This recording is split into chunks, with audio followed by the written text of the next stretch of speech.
Hi! You may know me from TV's. Hello, hello, hello. Yes. Hello.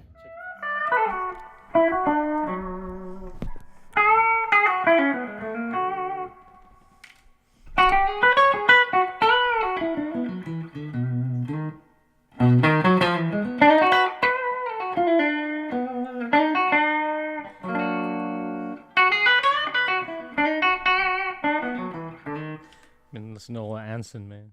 We are in my humble little abode in Jupiter, Florida. I've been here for, it'll be my 5th year in November, so very lucky, very fortunate to have the opportunity.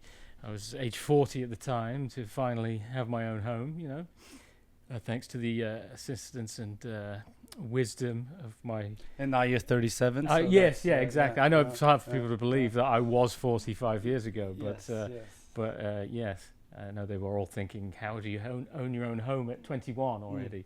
But yeah, but thanks to my very, very good friend, Jay Stallman, who's also my manager. Jay knows about these things, and with his guidance, after 32 years this year of playing guitar, I am in a position to say I also have got myself somewhere to live from it. You know? It's not too bad. Yeah. I can't complain at all. Yeah. And Jupiter, of course, is fabulous. There's a lot worse places to be. It's a good spot. It's certainly before COVID, when I was traveling as much as I was, and I can tell you in 2019 and 2018, I did at least one transatlantic or trans-Pacific flight, at least one, every single month, apart from 1 month of those years. So for 11 months, there was at least one crossing somewhere in the world, you know, and that's how it was. So this is a nice place to come back to, you know, you come back home for 10 days or 2 weeks before you go out and do the next thing, or that's certainly how it was, and we're getting back to that, you know. Was the location of Florida because it's kind of close to Europe and it's easy to get there since you're kind of going to Europe a lot? I can't say there was I can't say there was any grand design to being here. I sort of it was more a case of ending up here and going, oh well, this is a lot worse than this. And certainly 8 years ago when I started coming down here, it was much more affordable than it is now. So that definitely made a difference. I've always loved Northern California, for example, like Marin County, and I have many good friends and great musician friends out there.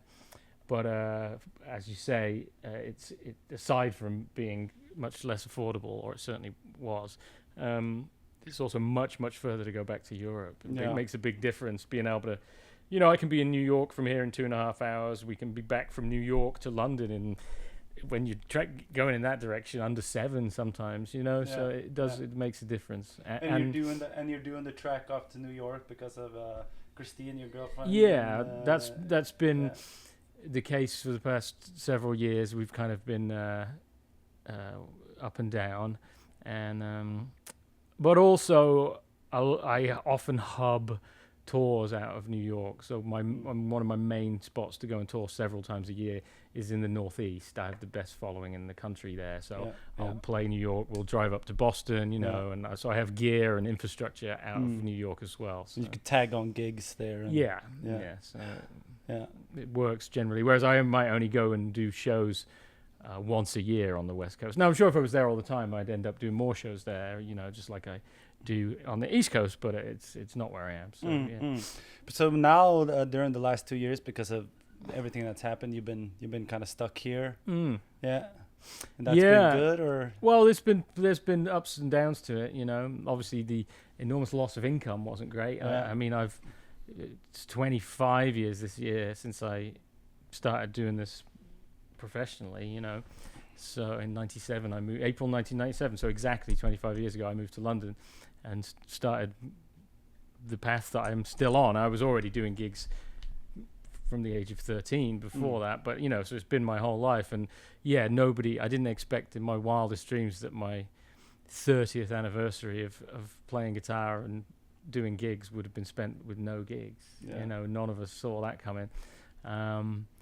So 2020 was, once everything got cancelled in March, I didn't do any shows at all, like actual live shows. Plenty of like masterclass clinics and what have you online, but didn't do any live shows till I ran the gauntlet, as it was at that time, because it was still in the thick of COVID, to Josh Smith's place on New Year's Eve, and we did 3 nights of streaming, with Kirk and Josh. And so that was the first time I'd played with a band. Was that the one you all did Stevie songs? No, that was that was a few years back. Okay. That was for Stevie's 60th birthday. No, this was like I missed that one. You know what? That's one that I have more of a hate relationship with all the videos that get taken at gigs these days. Yeah. But that one has like the least footage of any gig I've done in the last 10 years. For some reason, that was so much fun. We did it. It was Stevie's 60th birthday. It would have been his 60th when we did that. So maybe in a couple of years we can do his 70th. Do it again. Yeah. But that was so flying out there to LA though at the end of 2020 that's the first time I played with a rhythm section since March of 2020. I could never imagine not doing it that long. So, there was like nice things about it. Like I've never slept in the same bed for that long. Yeah. Literally, that's not an exaggeration. Since I was living at home as a kid. So and you're close by the sea here, and there's a pool, and so there's warm, worse places to be stranded, exactly. So we were able to go out bike ride and go out and for walks, go for a swim, sort of maintain reasonable kind of levels of not feeling completely like, I know for some people, my friends back in the UK, I don't know how it was exactly for you in Norway, certainly up in New York, it was like total lockdown. Only leave your home to get what necessities. We didn't have that here. Although this place was open. Florida was like, to hell with it. You're all on your own. But so we because we didn't know what was going on back then.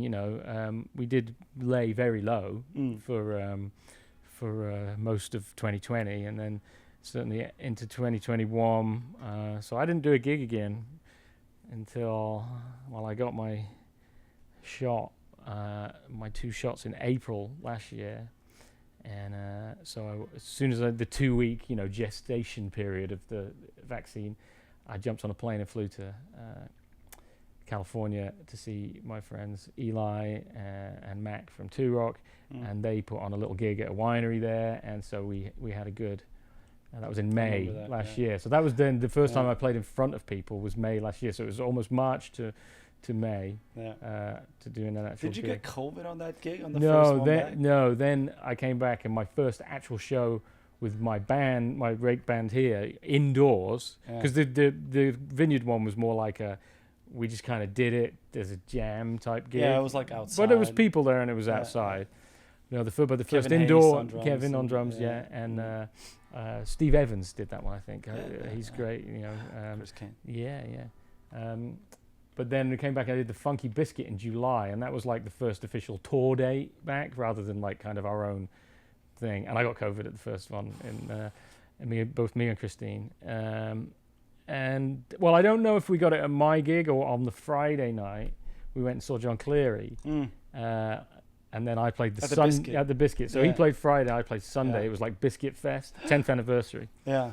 So we maybe got it at the Cleary gig. Yeah. But damn, New Orleans. Yeah, but unfortunately, it wasn't bad for me and Christine. We were already vaccinated, so we seem to have been okay since then. And holding out, and so then it was dribs and drabs in July and August and September, and then I finally went back out on my first actual tour dates, out of state or going anywhere else in October last year. Into Texas we did 3, and then November we did a run, December we did a run, and it's been like that kind of dribs and drabs until this week. I'm flying back to Europe for the first full playing every night for several weeks tour I've done in over 2.5 years. That's going to be with my mates from the Netherlands, the King's Rhythm Crew. Yeah, that's right. Yeah. So these are I mean, it's impossible to forget COVID all the time, because these gigs were originally booked for April 2020, so they were some of the first to go. So I'm finally getting to do them. Yeah. So they were rescheduled immediately when it looked like things were going a certain way in March 2020. They moved them to April 2021, and then by the time we were in April 2021, well, it still wasn't there in Europe, you know. So I remember us talking, and I was kind of like, and I was more optimistic, I think, than you. And I was like, yeah, it's gonna come back, and when you're gonna come back, and you know, I'm gonna see you, like we did. Yeah. And you were like, no, I don't think I'm gonna be able to tour like I did until 2022. And I remember thinking, I think, fucking, is he out of his mind? Here like, we this are. is gonna stop, and here we are. And even it's not. And even I haven't seen you since then. Yeah, you know? it's amazing. Yeah. I mean, it's not even the same still. Like now, we're getting like European bookings for this summer coming in for June and July. Offers July back in Spain and Italy and stuff. But I'm still really. It's maybe 23 will look more like it used to, you know. Because normally you'd be booking a year ahead anyway, so I wouldn't normally be getting offers for like 3 months' time in Europe. But that, in a way, that makes it easier to manage. It was always difficult with Europe. Would always book a year ahead, and the US would always book like 2 or 3 months. Okay. And so trying to fit stuff around it, you know. But yeah, this year, you know, we're talking about potential October in Norway, hopefully, you know.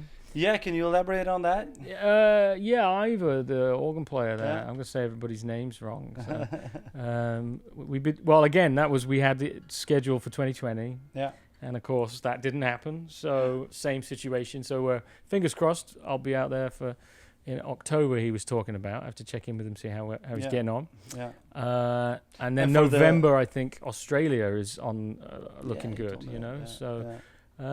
So maybe as this year goes on, the months will start filling up. You know what I mean? Yeah.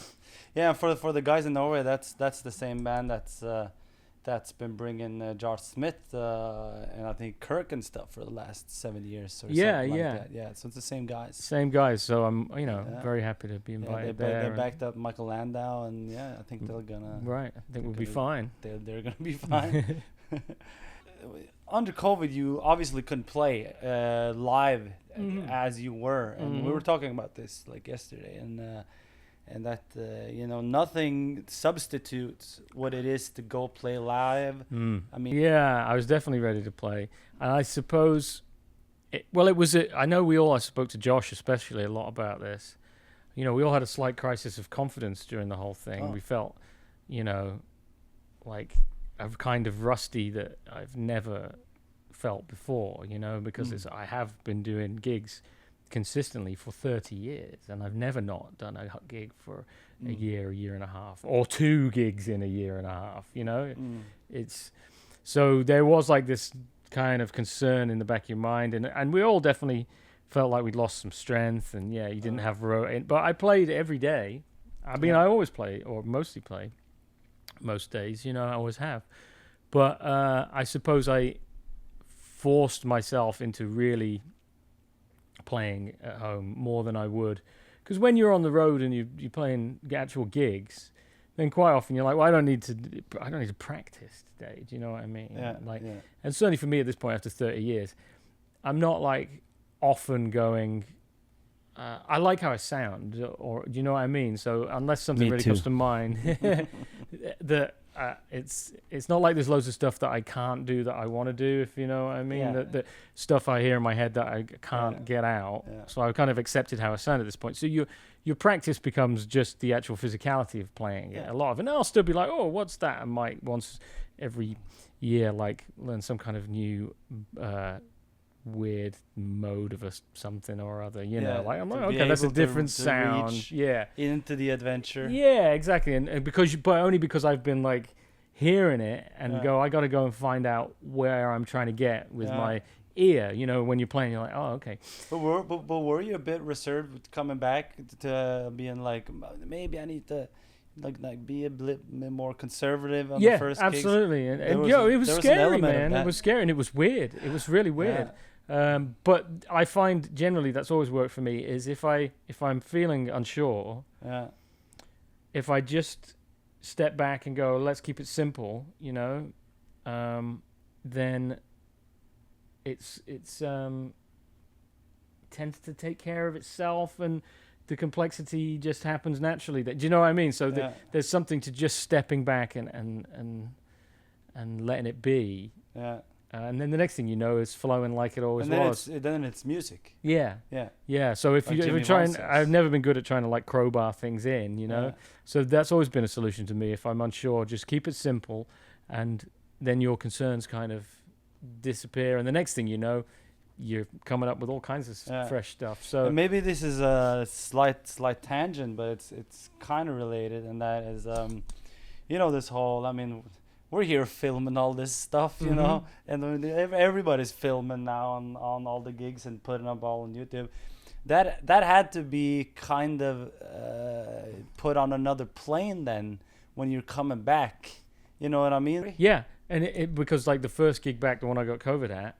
Well, first of all, you can't keep a band together with no gigs for 2 years. Yeah, you know. Yeah. So I'd lost my guy who'd been playing bass. You know, Tim decided to not from Dallas.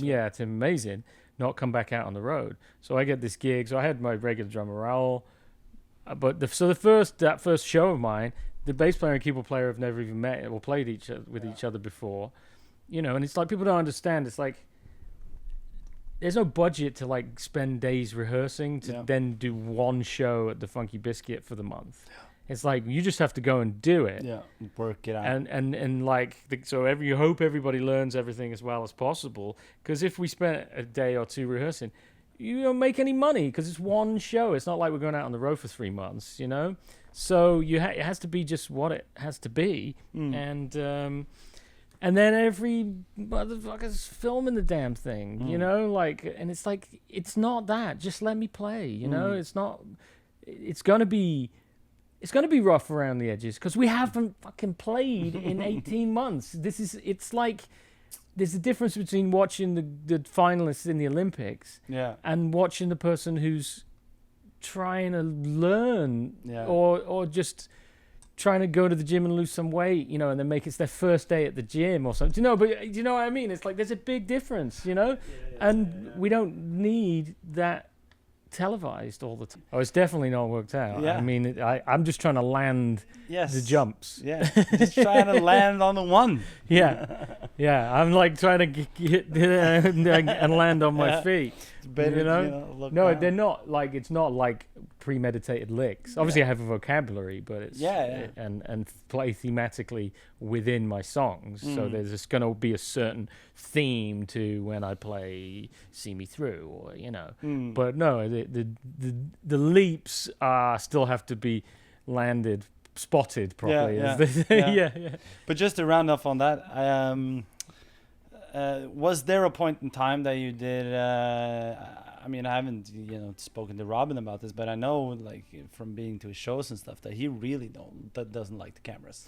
You know, he puts up the signs and people are filming while he's playing. You know, he can get quite upset. You know what I'm talking about? Like, was there a point in time where you were just like, I don't know, speaking to the audience before you were gonna go on or after the first time, be like, please do not do it? Yeah, we have had that thing. We've tried. In fact, there's or have the announcer do it. Yeah, the announcer's done it. I've never done it. We've had that. There were venues that would ask, "Do you want video tonight?" And when they do ask, I often say, "Yeah, you know what? No," because if you'll make the announcement, no, I don't. I want to have a night without it. I remember one time, I'll speak frankly about this. There's a couple, Natasha and Phil, that go around a lot of the blues rock gigs, and they film. Yeah, Natasha Kornbach. Yeah. And they came to a gig. I don't know if I realized they were coming or not, but she always sets up down the front. But it was the Ram's Head in Annapolis, and they'd asked me earlier that night, did I want filming? And I said no. Not really thinking one way or the other. It wasn't directed at Natasha. And so they didn't let her film. And I had a great gig because it was the best gig of the tour. So you go, okay, well, here's my philosophy on this stuff. It's impossible to know if the gig would have been that good if it was filmed. It's like Schrodinger's cat or something, you know? Like the active observing it changes it. Yeah. So there's part of you that goes, oh, I wish that one had been filmed.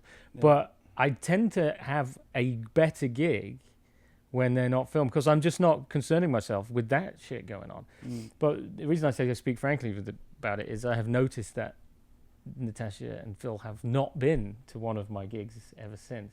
Okay. So I'm like, okay, well, it wasn't directed at them per se, but it's a personal choice that you wanted in that moment. Yeah. And I think that's if it's not about me and my personal choices, then what is it about? Yeah. If you see what I mean. So again, this isn't directed at them, but I, as the artist, I feel I'm fine if I want nobody to record it ever. That is up to me, because my art is not about anybody else. Yeah, it's not, and it's not my art to be piggybacked on by other people. And this is the problem a lot of times with this stuff. Again, this isn't. We'll move away from Natasha, just speaking generally about people. But the problem I have with it is everything. I tried to explain this to Michael at the Funky Biscuit, who documents everything, and we've had lots of conversations about this, and they've started to understand my point.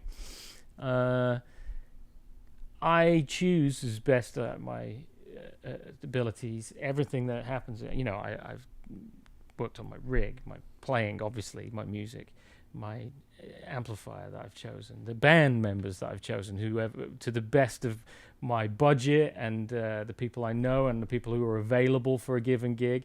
I've done that. We've sound checked at the venue. You hope that the sound people at the venue are good and professional, right? And then you get people kind of latching on to everybody's actual profession. They're enthusiasts and they want to film you, and then they edit it all and they put it up on YouTube as enthusiasts. And it's like,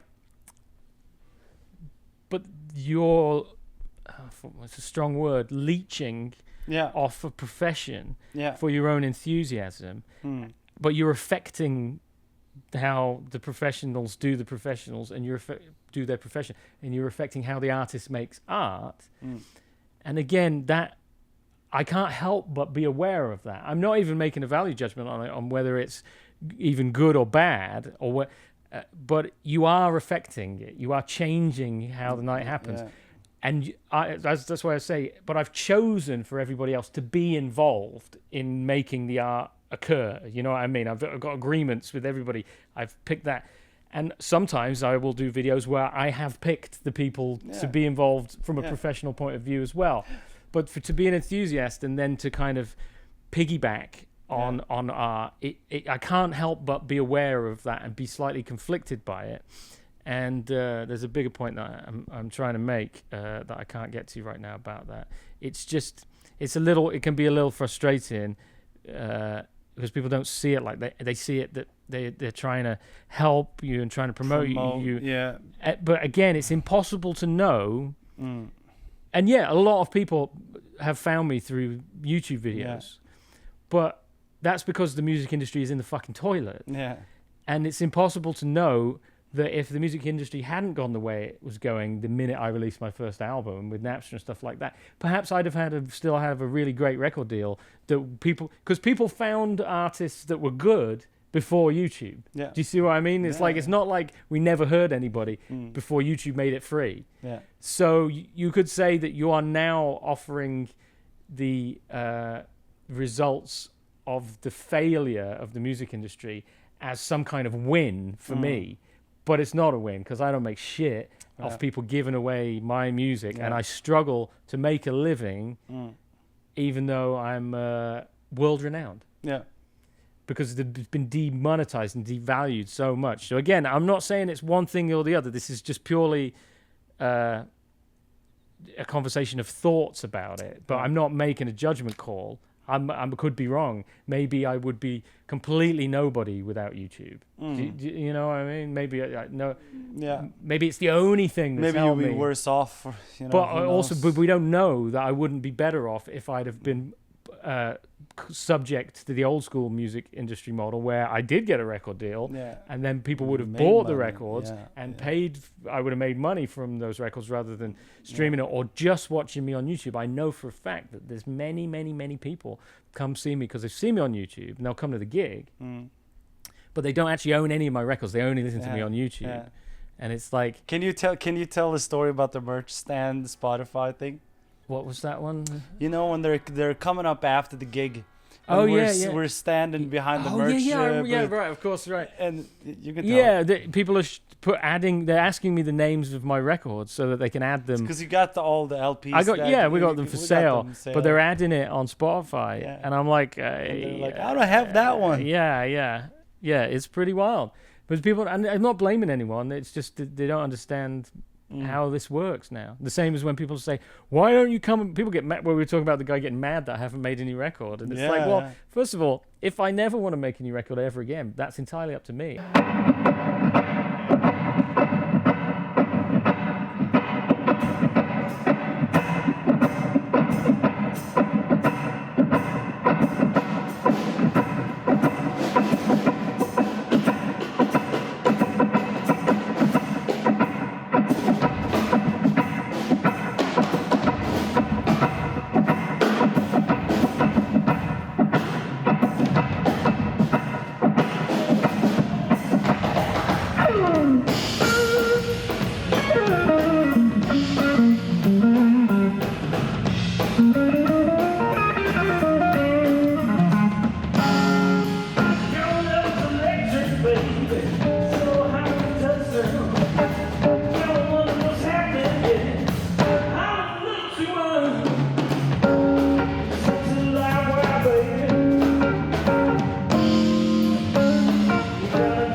what's the handle? Yeah, what's the sex square ring? Such a Livewire, baby. Gotta come so strong. Sparks gonna flame. The way you switch me on. Sparks gonna flame. Switch me on.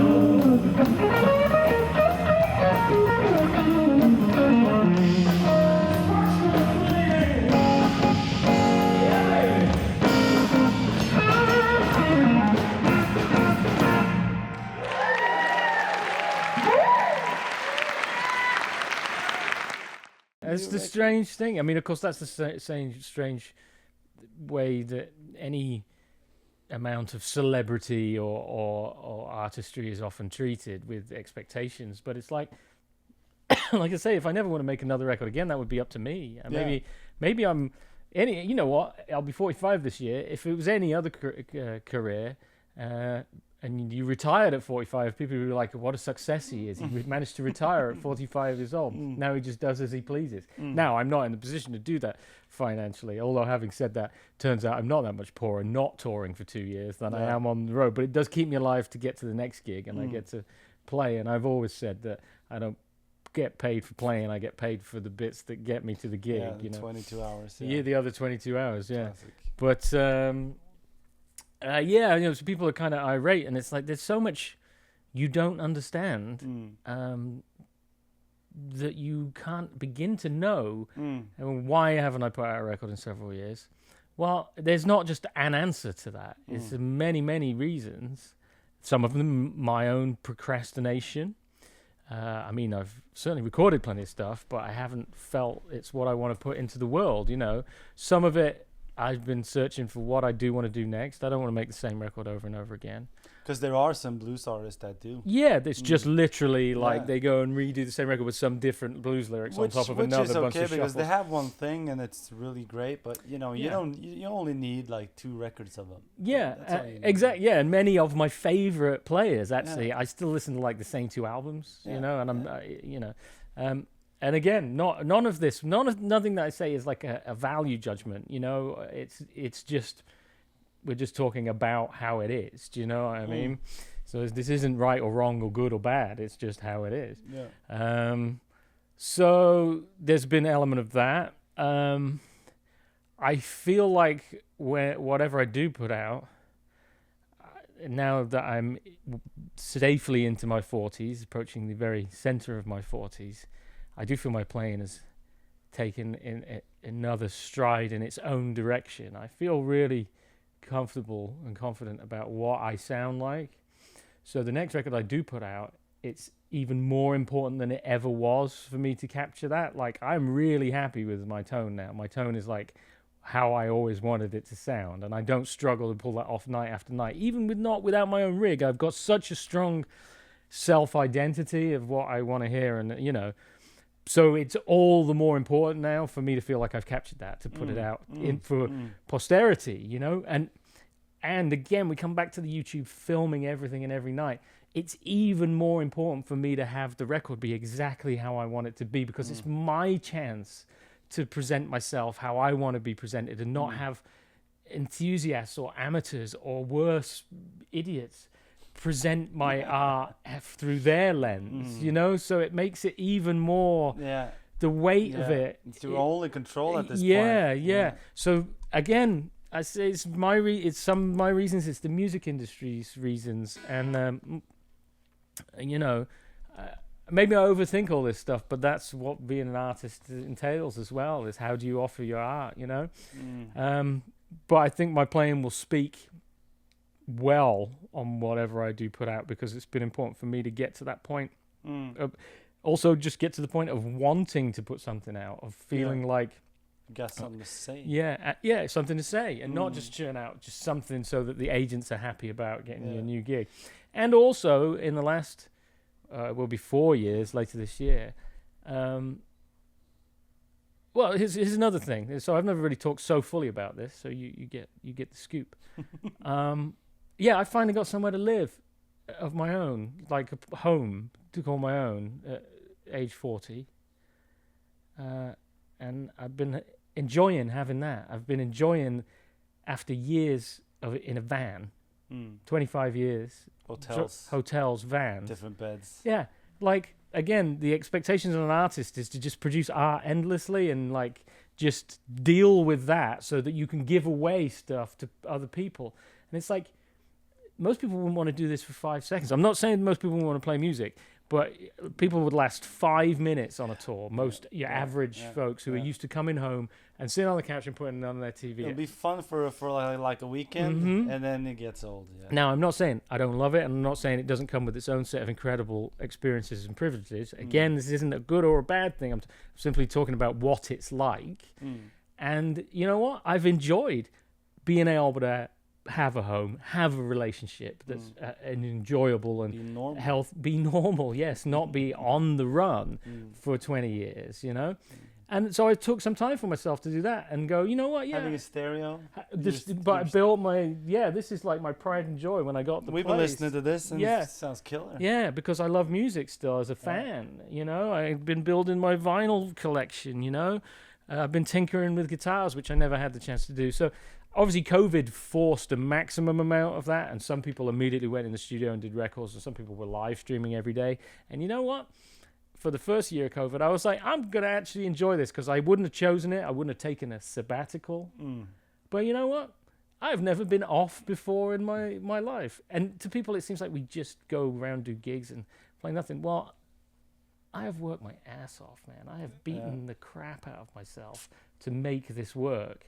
For 20 years, 25 years, like I say, and 30 years of playing. But, you know, there's so much goes on behind the 90 minutes that people see us on stage. Now, and I'm not saying it's not a wonderful existence, and I am incredibly grateful and privileged, and I'm not complaining about it. It's just there's more than meets the eye, you know, to this life and to surviving this life. And, you know, so many people fall prey to the pitfalls of, you know, drugs and alcohol. It's something we all have to confront in this business. Almost everybody at some point confronts it. Occupational hazard. Yeah, in this business. I speak for myself in the last couple of years of addressing things there, you know, and taking care of myself as you get older, you know, and trying to do some of that stuff. And so there's all of that. I was incredible. We're still talking about why I haven't released an album, by the way. I was We're going the long way around. We are, yeah. I was incredibly burnt out by my experiences in the music industry with record labels. Yeah. And the last deal I had, I was promised the earth, and then nobody did what they were supposed to do, and then I got blamed for it, because of course it's always, well, Matt doesn't want to tour. No, Matt did want to tour, but Matt needed the agent that he'd signed with on the label's recommendation to actually book some fucking shows, and he didn't book a single one. And they were, you know, I was urged to do this. So then the record comes out, I got no gigs, you know, we scrambled to get 2 or 3. There's all, I mean, I could go on and on, like but it was massive incompetence. And then you get blamed for it, you know, and it's like, oh, because we didn't want to do the opening slot for somebody big for €100 a night for the whole band, no expenses, no. It's like, yeah, that's not me not wanting to play. That's me not wanting to be an idiot and just lose a lot of money, tens of thousands. So these are the things that people don't know about, and so then you're almost like blacklisted by your own label, and then you don't they don't want you to they want you to do a record like the latest person that's selling great and stuff like that. So I was really burnt out by that as well. So it's a combination of being really burnt out, wanting to just have like a bit of a normal life, but still play, as I love to play. You know, I love to do shows and things like that. Not knowing exactly what I want to do, feeling like I want to get my playing to like a point of maturity where when I come back, it's like, oh man, this is Matt Schofield. Like there's no two ways about this anymore. It's not a bit of this or a bit of that. Just like we were talking about guys like John Schofield and Robin, who are just really trying to, they've shed all the skin of their influences, and they just stand as individuals. They're them. And that's my It's the only thing I'm interested in these days, you know, and it's good. It's a lifelong journey, you know, and those guys continue to be more and more them as they go into their 60s and 70s now, 70, you know. So I aim, that's my path, you know what I mean, that I'm interested in. So I'm not trying to, I don't care about, you know, so there'll be a record out in the next year for sure. But I'm talking about, like, hopefully I'll be playing when I'm 70 like they are as well, you know. So what are the actual, if there are any plans? I know you had one with Johnny and Evan in England that you... Yeah, we got a whole record that we did. Yeah. And it needs to be mixed, basically. But of course, I've sat with it for a long time. We started in 2018. We did the basic tracks. And then 2019, I was going back and forth every month somewhere. So I'd come back, finish some lyrics, sing it, sing a track, go off on tour again, come back, do another track. So then it kind of dragged on all through. You're not in it. It's not consistent. Yeah, it made it.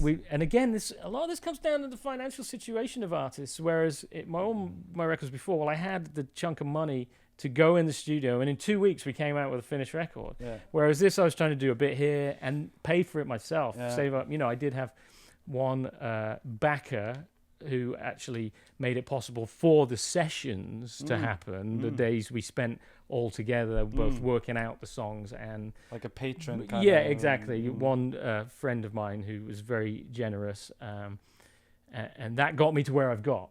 Yeah. You see what I mean? But we're talking...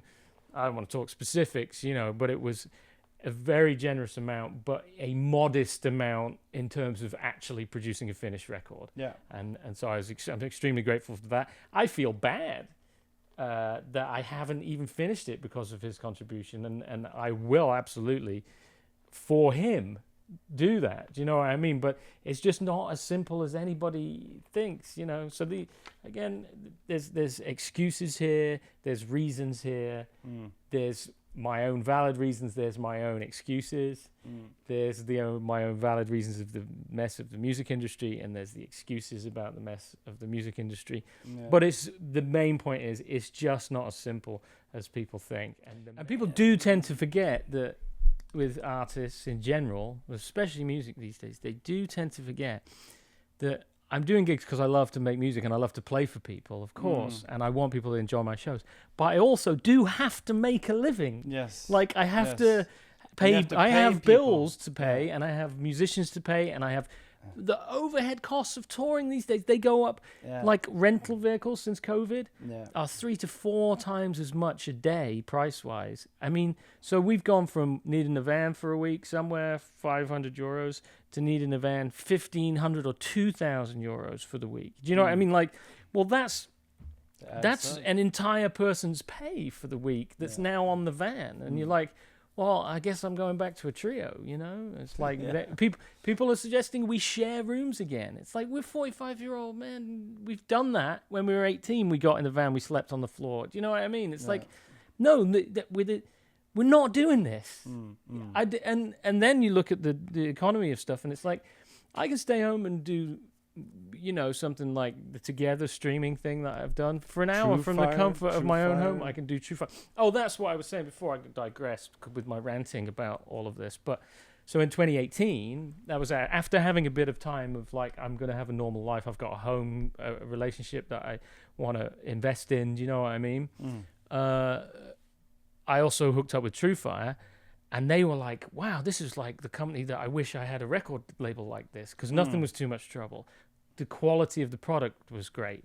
The promotion was great. The financial deal was great. Yeah. And if we take a second, True Fire, what is that? They're the largest online guitar lesson sort of library of sorts, and they have every great guitar player that's pretty much alive on there. You know, Robin, Tommy Emmanuel, Larry Carlton. You know, my friend Jeff McAlane there is Josh, of course, Kirk. Joe Bonamassa has just done one. So hooking up with them, and it was like, okay, so I've got a home now. I've got some kind of residual income from something that isn't touring. Do you know what I mean? Like, and I'm not talking mad money here, but we're talking something that takes the pressure off and allows you to cover the basics of basic costs of living as a human being in the world with some kind of consistency. I know I'm going to get at least some kind of check from TrueFire, you know, which I don't get from my records because I don't own the rights to my first 4 records. So the only time I was able to make any money on those was what I sold at the merch stand. But now they're out of print, so I can't repress them myself to sell them at the merch stand. Yeah. So I hooked up with TrueFire, and I've done like half a dozen courses for them now. Because if you put your desire for my new record aside, why wouldn't I do something that allows me to pay my bills without having to drive around in a van for 22 hours or without having to spend $40,000 on a new record? I didn't have to do any of that, and now I have some kind of like residual income. So that's another reason. It's like, we go back to, you almost get to a point of like, why would I make a record? So the only reason for me to make a record now is because it's exactly the one I want to make. Yeah. And that's where I find myself. So I did the trio record with Johnny and Evan, and something will come of that. But something will come of that when we can tour with that band again, and that might not be till 23, 24. And we'll put the record out as a promotion for the tour. Yeah, yeah. So, So I'm probably going to flip it around, and I can only tour in Europe with Johnny and Evan, not the US, because of visas. So I can't bring them here unless I pay thousands and thousands in visas. So sorry, America, you won't see the original trio. So I've done this other record now, so I'm now halfway through. We got all the basic tracks of a new record I've been working on with Raul Valdez on drums. I mean, he did the arranging, and it's my bigger band record, and it's probably kind of half older blues covers, maybe not half, maybe a third, and some originals. I think it's going to be like 8 or 9 tracks, so it fits on one vinyl disc, like a record used to be, 40 minutes long. And it's going to have horns and all of that. Because, by the way, again, with Spotify and stuff, I'm not writing 15 songs to put on Spotify and make no money from. So you can have 8 or 9 new ones now, and we'll do another 8 or 9 in the next year. It's going to be with the guy that signed that guitar if you're going to flip it over. Yeah, thank you. Nice. Yes. It's going to be what that guy did. It's, it'd be like my kind of cross between, if you took the B.B. King band, and the 80s style B.B. King band, actually, is my favorite, with Caleb Emfrey on drums and Russell Jackson on bass and with the horns. If you do that and then mash it together with kind of like a Tower of Power funkiness, and a little bit of, we got like a kind of Cuban groove that Raul came up with, and which is, of course, then immediately leading always to the New Orleans kind of thing that I like as well. So it's all the same stuff I always like, but it's more arranged than my more jamming type albums. You know, the drums hit. We actually charted out the parts, which with Raul. So I would stand there and basically go through the idea, and he writes music, I don't, so he would write it out, the rhythmic parts, and again, we were doing it just me and him during COVID, because we didn't have anything else to do, and he built his own home studio, I built my own home studio, a crash course in learning that stuff, because it's not my thing either, it's like, I like loud amps in the room, and I pretty much get to a point. Well, from a workflow and productivity point of view, I find it so frustrating, the learning curve of like learning Pro Tools or this or that, or trying to get it to work. It's such a headache that by the time I've got it working, I'm like, I don't feel like fucking playing. You know what I mean? It's like, it's an inspiration killer to me. Yeah. So I always wanted to have my own studio. That's why we used to have engineers. Exactly. That's exactly the point. And that's exactly the same point as I'm making about everything. It's like we've all this like, oh, isn't it amazing that you can do everything at home yourself? No, it's not. It was amazing that somebody is as good of an engineer as I am a guitar player. That's what I want. I don't want to have to be an engineer as good. He can think about making it sound good. Expertise, specialists, yes. So all of that, there's a big rant. That's the most true explanation of where we find ourselves with my record. Yeah, man. I mean, I noticed Kirk was doing a GoFundMe, and it's something I've struggled with, because I always had a record deal, maybe not the biggest record deal, but they had somebody that took care of all that stuff. And, we could shop around now, and I'd have to got to a point where with the label, they wanted demos. And I'm like, my album is a demo. The demo is the album. It's like I'm capturing a performance in a moment. It's not like we're like, doing like pop songs or something where it's like, no, the album is what happens on the take, the good take. Yeah. So you can't do a demo of a good take. Yeah. You know what I mean? Yeah. So you didn't do a demo of Red Dragon, you know what I mean? No, yeah, exactly. It's either you've either got it or you no. Exactly. So I didn't want to get into all of that shopping around. And so, as I say, I've been trying to soldier on myself and earn a bit of money, pay my bills, and then put some over and pay for some more recording time, or buy some more equipment to do it here, and then spend another 3 months learning how to use the damn stuff. Yeah. So I noticed Kirk was doing it. It's something I've been, I didn't like the idea of begging, and as I say, there was a certain pride in having a record deal. But what comes with that is, as I say, I don't own the rights to 4 of my 5 studio records. So I can't do anything with those. It's like something I did and then lost. You know what I mean? It's lost to me. So I still play those songs live now.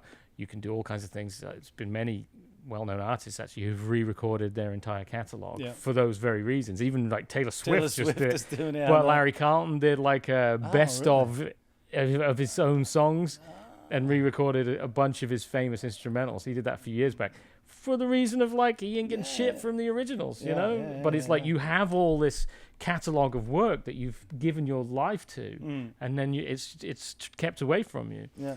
And that's just the way of the music industry. I'm not even saying that there's something nefarious or evil behind that.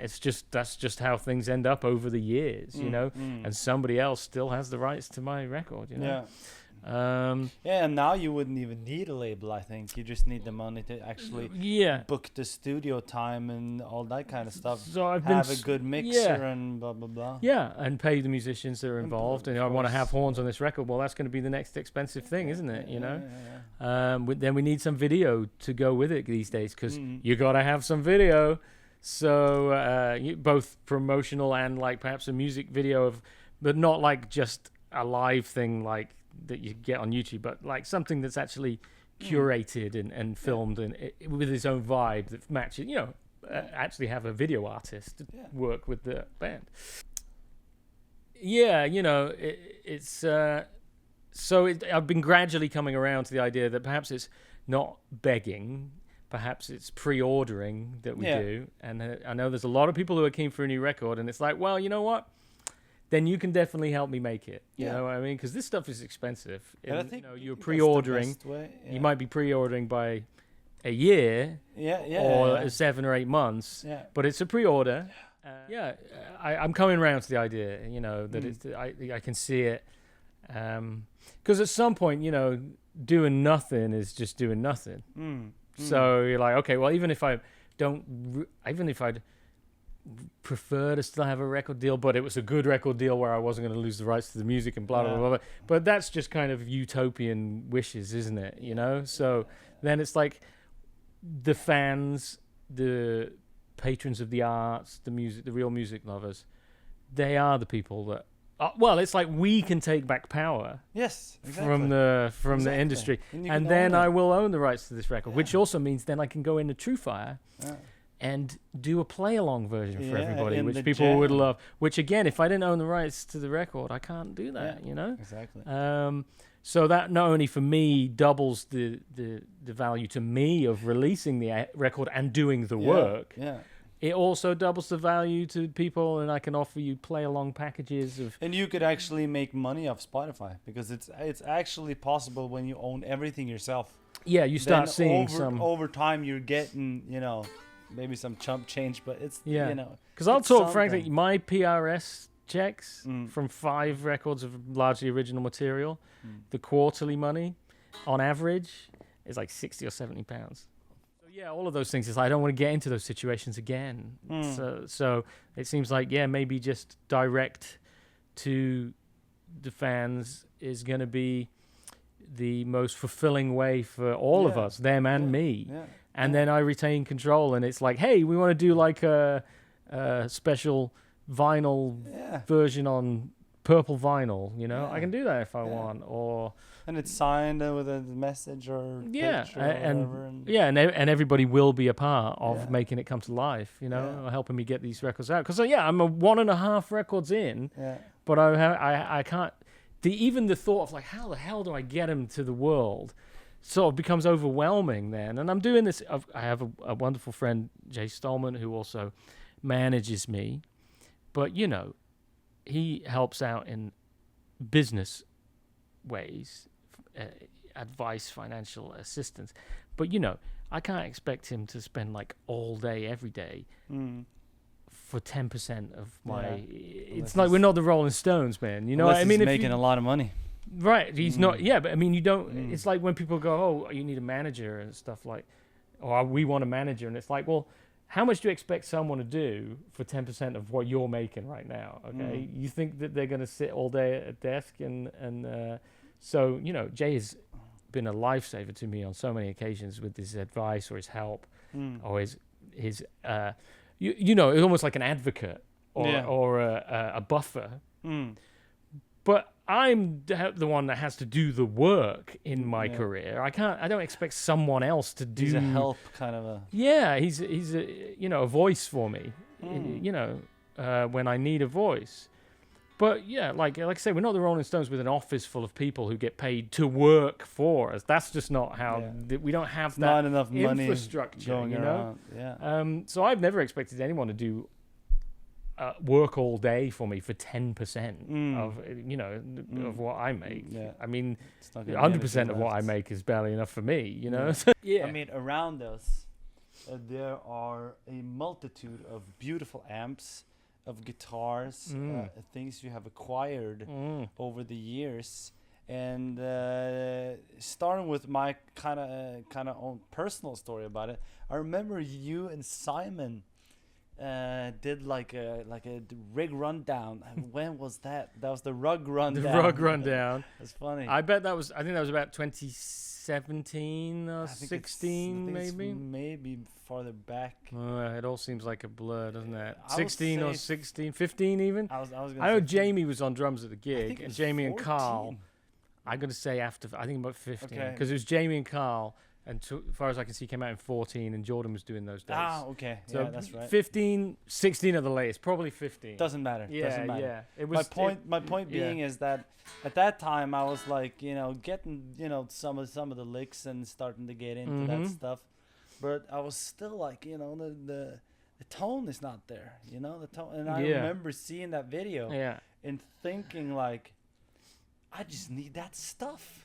I actually That's all that I'd have to I do. actually thought that like I just need, you know, that two rock. That's I don't know if the camera can see it, but you know the two rock. I can sell you the prototype one if you want. And take it with you right now. For the It's not gonna help. And now I got the two rocks and stuff. But my point being is that I genuinely thought that if I just get that stuff, You'll be there. I'll be there. And it took me all this time hanging out with you, playing together, and just going through this whole journey of like, it's that's not it. But I will say I have an SVL, you know, it's Simon made for me. It's a beautiful guitar.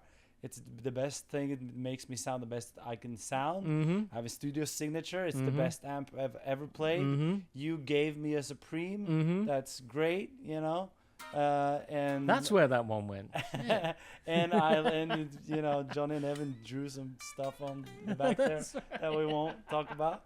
But That's a pretty unique Supreme. that's That a one. unique Supreme. I'm gonna fucking sell that shit on eBay. But yeah, can you talk about the gear mania that's been kind of going on? And Yeah, it's really odd to me, and of course that's easy for me to say because I'm sat here in a room full of T-Rocks and SVLs and a vintage Strat, so people think, well, of course, you know. But here's my best analogy I ever came up with for that stuff. It's like, think of the racing driver, the Formula One driver, you know. Lewis Hamilton. We'll talk about Lewis. Because he's the pretty, best Formula One driver, 1.7. one of the greatest of all time, right? Of course, Michael Schumacher and If those people guys. don't know, Let's go with Lewis. yeah, Lewis is one of the best drivers of all time. He can drive a car better than just about anyone else. And if he was to go and get in Christine's Honda Fit, her little 4-cylinder Honda Fit, he would be able to drive that. Yeah, like the Top Gear track. Yeah, like tens of seconds, 30 seconds faster around it than any of us could. All right? But when it comes to the race, he needs his car to be fine-tuned to perfection. So what you... And of course he deserves to have it like that. But... And if we were to get into his racing car, we'd spin out and crash on the first corner because we don't have any command of the power of that thing or any skill set. Yeah. So what you have here is like, what we're aiming for is a meeting of man and machine in a lot of ways, you know? So me and my gear is definitely a meeting of man and machine. If you can't drive the Formula One car, you're probably going to crash into a tree. Yeah. Like, you can sound worse through my rig than if you don't know what you're doing. I have had people sit in and everybody's been like, it's been like clang, and everybody's like, oh, because you have to. This with great power comes great responsibility. And vice versa. You know, like I can, like last night we went to a house jam. And I literally walked in and my friend Jeff handed me his Les Paul, and he's a little guy and his strap's too short for me to put over me. So I put it over there and off we played.